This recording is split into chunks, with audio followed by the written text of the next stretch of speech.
many times do you speak to a recruiter who doesn't really understand? They'll ask you, do you know how to use? They'll ask you, do you know how to do personas and journey maps and Trello?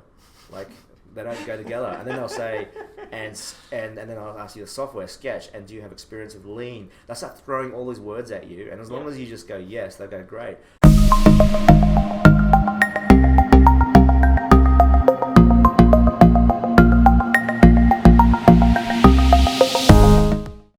If there's a way to introduce you, Martyn, to this, is it's you really taught me what I think UX should be and how important that is in when it comes to actual digital product development. And I realized also that it's very interesting how very, very, very few companies actually do digital development and product development, actually know what user experience or service design, how you like to call it. Service design, I mean, I guess by definition of the term, I mean the design of services. It's essentially the validation, the analysis and validation of the way people interact with an organization's services.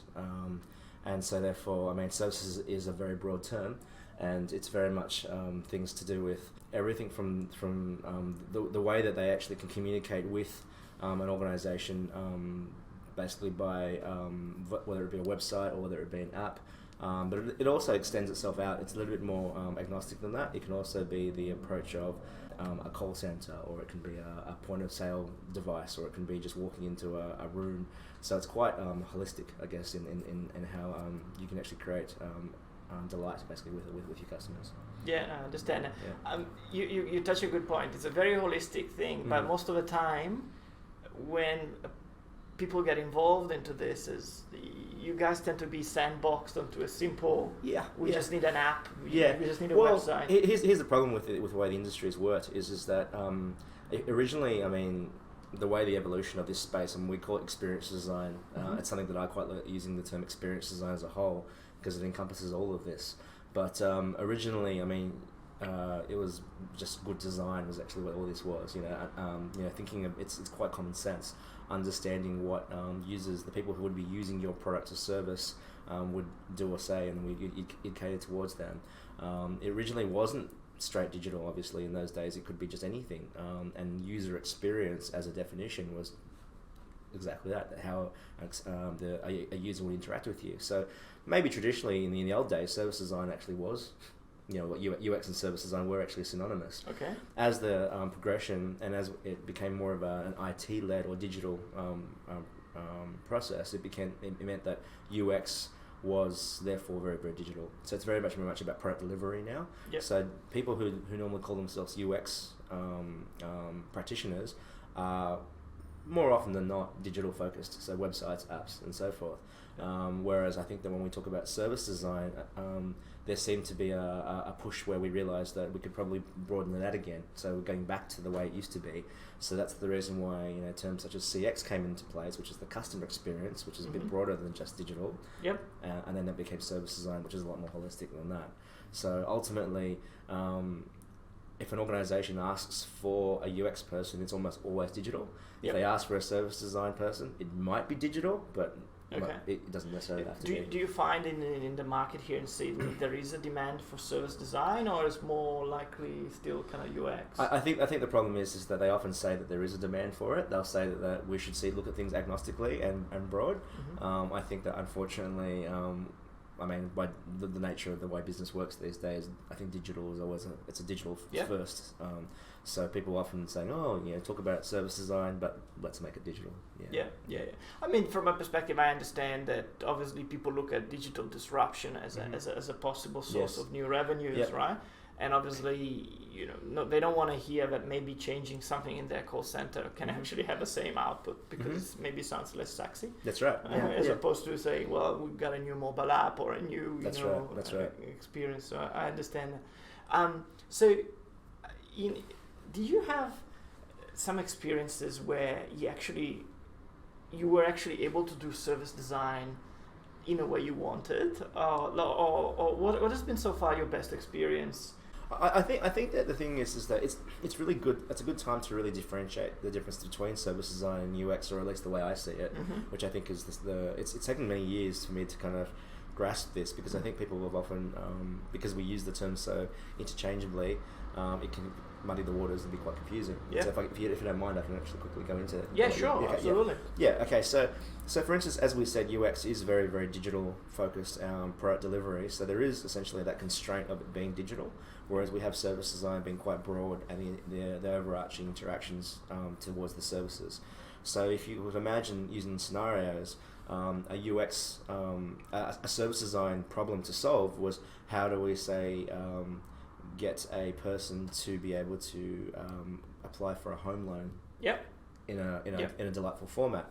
Now, naturally, they might use an online app Yes. to do that, Yes. which is fine. But if we were to attack that problem in a service design manner, we would be thinking very much about the things that person would be doing and thinking, and where they're coming from to even interact with the idea of having a home loan in the first place, Yep. where they're at in the stage.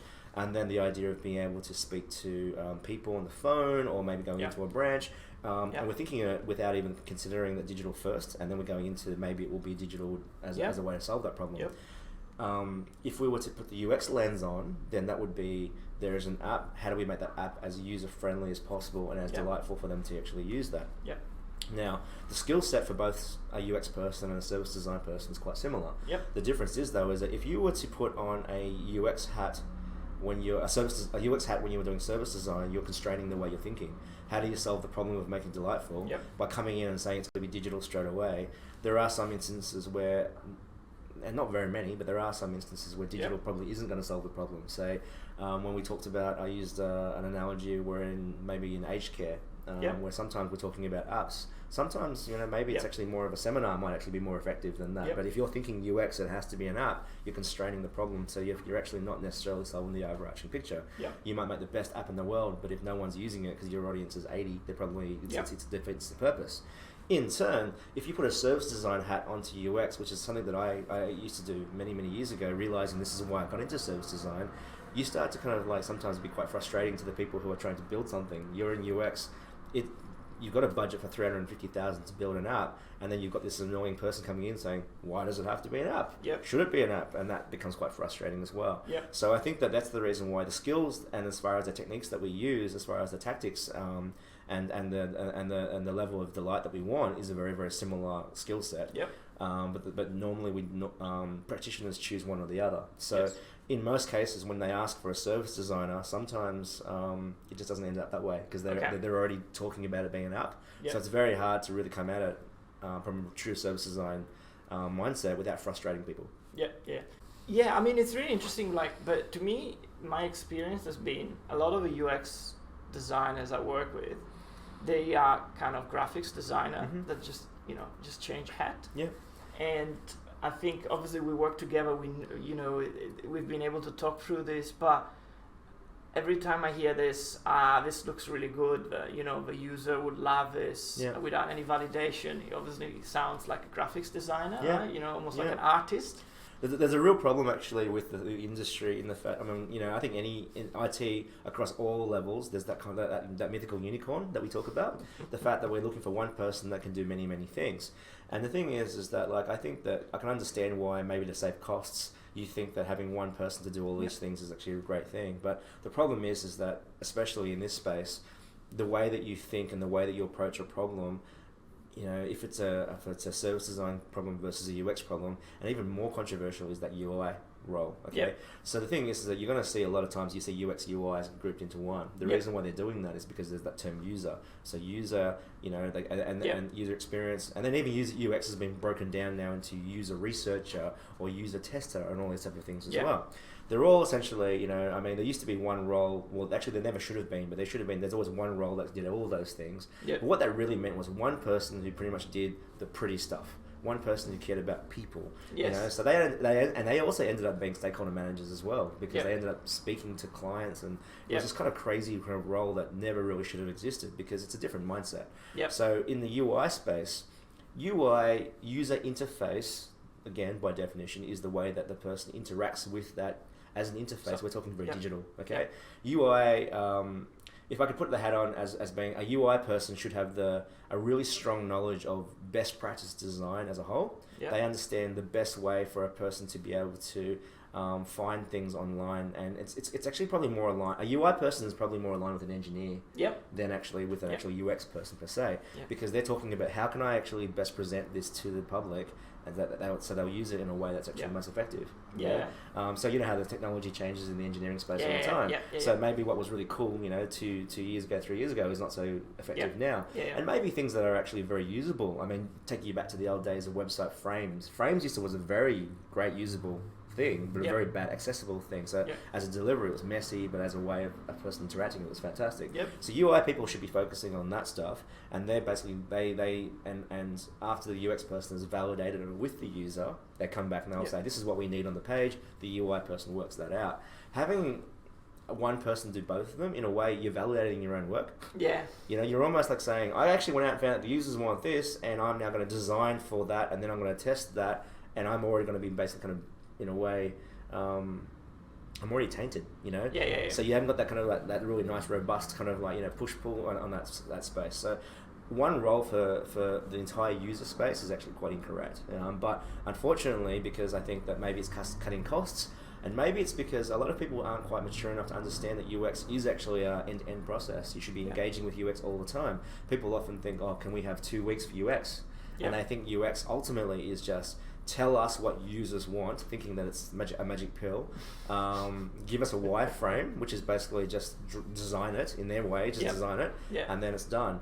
And then they start marrying it all up together. So then you have this concept of one of the worst acronyms ever, VD, which is the visual designers. And some places actually have VDs, and their job is essentially just to put a lick of paint on the skin. So they don't even know whether it works or doesn't. They just want to make it look pretty. The problem is that in people's minds, they still have the idea of design being very much that traditional 90s sense of design being pretty.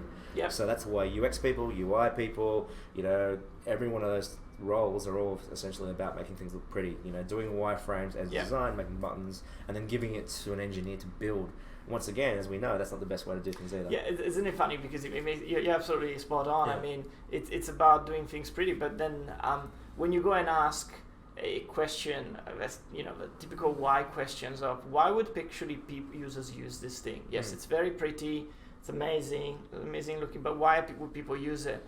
It's one of those questions where there's always long silences afterwards, and and then the problem becomes the person who asked the question as opposed to actually being an eye opener, right? And it's quite interesting. But from a perspective of you work in UX, of course you work with software engineers for a long time. Sure. What have been for you the biggest pain points? From education is probably the biggest issue with all of this. Like, even when I first start a gig, when they ask me how much how much money do you want, I always say, how mature is your team? Because the thing is that if they understand UX, it's really, really quite a simple process. It's really quite a nice process. We all fit in together. The biggest pain point I have is often the people I'm working with, they don't really understand what we actually do. And they know the buzzwords, and they know kind of like they know about the software, Sketch and so forth, but they don't really get what we do. So if you're working with, say, a product owner, or if you're working with an engineer, let's go with product owner first. If they don't get what we do, they're just going to be expecting us to deliver outputs. So they want the artifacts, because they're the things that they build for naturally. So we end up doing all these artifacts for the sake of doing them, not actually because they serve any purpose. That's very frustrating, because it's a lot of work for not a whole lot of benefit. We learn all of these tools and artifacts so that they're ways to present back to all the people we're working with, from client to our engineers to our other stakeholders to other members in our team, so that we all understand what users are essentially thinking and their behavior. Not because I like the idea of creating lots and lots of artifacts. But because of often that's what they bill out for, we end up creating these things, and it's like, do you do empathy maps, and do you do journey maps, and do you do personas? And these are things that I love doing, don't get me wrong, but I don't really get, sometimes if the client doesn't really get that, they don't understand it, they're just signing off on for no reason, so it's a waste. Very frustrating from a product perspective. From an engineering perspective, current day, engineers who are quite focused, who actually understand the space, it's actually great to work with. You can cut a lot of corners if you can work together, and you can streamline the process. if you work with an engineer who maybe didn't even call themselves an engineer, but the old school dev, as I would say, they're more likely to look at me like they think that I am responsible for colours and buttons. And so often what happens is that an organisation will hire the devs up front, and the devs will sit there waiting. There's pressure on us to deliver something for the devs to build. In the meantime, the devs will, in their mind, jump the gun and come back to us and then say, can you tell us what photo should be in here or what colour should be in here, not really understanding how this actually works, assuming that we're going to create them buttons. Even the idea of creating wireframes. If you think about it, a wireframe doesn't require any form of artistic ability. A wireframe is purely just putting things in place so we actually can find out where we should, and we're testing things out. Anyone should be able to create a wireframe. So there's no reason why it should be your UX person, the service designer. I mean, service designer shouldn't even be doing wireframes anyway, but a UX person to do a wireframe makes no sense, because it's the idea of, actually, to be honest, the product person probably should create the wireframe first, and then the UX person validates that wireframe, and then the engineer builds it. But actually, it's always the siloed way that, we're responsible for the user and for that output blueprint for somebody to build off. It's not actually how it works. So I think these are probably the biggest frustrations we have in the space. I think that as a team or as an organisation, if you can work in a group that uses less of the buzzwordy jargon and more actually about getting things done and educating our client into what it all means, I think that it's beautiful the way we work, and I love that space. But unfortunately, you end up basically just even the hiring process. People don't really get what are these things are. How many times do you speak to a recruiter who doesn't really understand? They'll ask you, do you know how to use? They'll ask you, do you know how to do personas and journey maps and Trello? Like, they don't go together. And then they'll say, and then I'll ask you the software, Sketch, and do you have experience with Lean? They'll start throwing all these words at you, and as long as you just go yes, they'll go great. So they're hiring all these people to create that team, and no one really understands what's actually going on. And then we expect it to work together. It's very, very difficult. So I think cohesiveness actually as what we do and what we can contribute to a team, if we can solve that problem, then everything's going to be actually going pretty smooth.